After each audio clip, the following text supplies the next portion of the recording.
So what I'm sharing with you today comes from my book, but all the information in my book comes from two sources.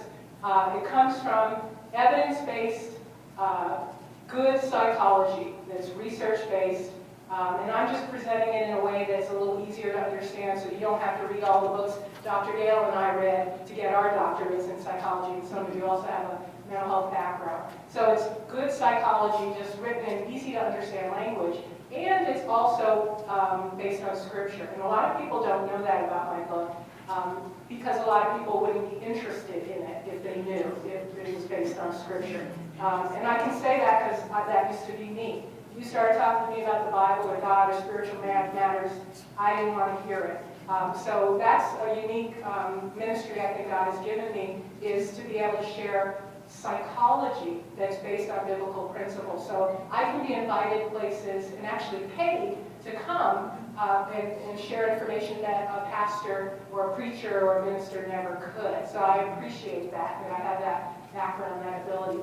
So even if you don't believe what I believe, even if you don't share my beliefs, it's still good psychology, and you can embrace it from that point of view.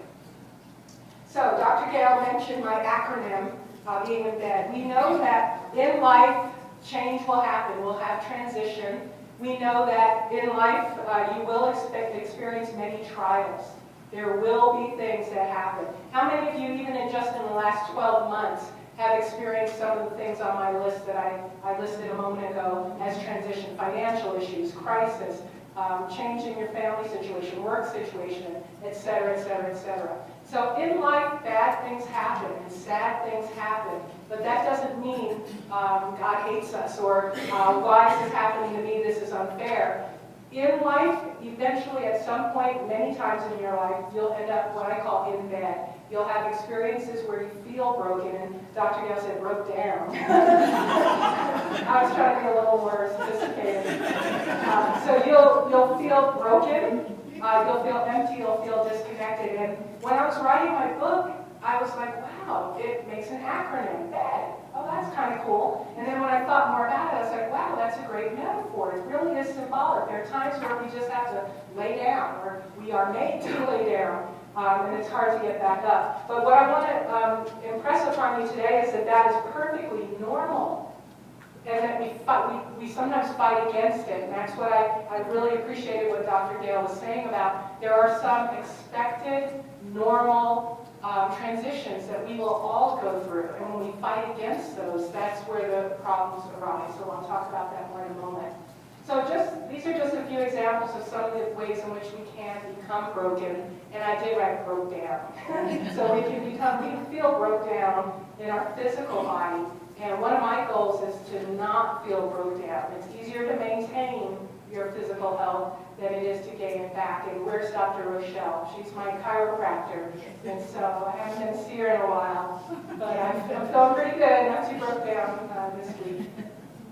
But I compete in triathlons, and so I'm actually getting ready to do my 7th. I'm trying to do one every year and complete my 10th on my 50th birthday. So I'm moving in that direction. And so it's just really important to me, and this is kind of a side note, but just really how important it is to keep your body moving. There's not a lot you can do for God or for your family if you're just broke down. And sometimes we have illnesses, and that's part of the transition. It's unexpected, it's sudden. We didn't do anything to deserve it. We've taken good care of ourselves, but things do happen. So I'm not condemning anybody who's got problems in their physical body, but it really is so important to know that it's hard to do what you're really called to do if you're not in good health. So just keep that in mind. But obviously there's emotional things here as well, relational things, things that happen at work. So the E in my acronym stands for empty, and there are just so many ways in which we become empty, again, over the course of life. Again, it's nothing that you can avoid. It's nothing that you should feel guilty about or blamed for, but these are just things that happen in life. We get to a place where we might start feeling unfulfilled. That's not necessarily a bad thing. When you start feeling bored and restless, that might mean it's time to move on, or you've mastered this challenge. And why not do something different for a change? Maybe, I'm not sure exactly what was happening with Dr. Dale when she decided to retire, but sometimes it's, you know what, this just isn't fulfilling anymore. I'm not sure if that was the case for her, but I know that's been the case for me at different places in my life. So watch carefully. See that? Wow. Maybe some of you blinked. Watch again. I got a little happy with my PowerPoint.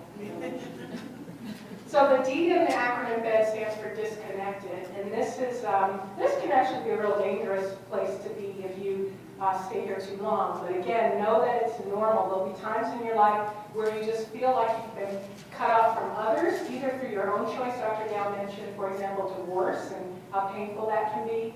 We can be cut off even from ourselves, where you've gone through such painful experiences. Cheryl was on my radio show yesterday, shared a brief testimony about that, that one way that you cope is to cut off those emotions, otherwise you would fall apart. But there comes a time after the crisis has subsided that you better find a way to put that wall back down.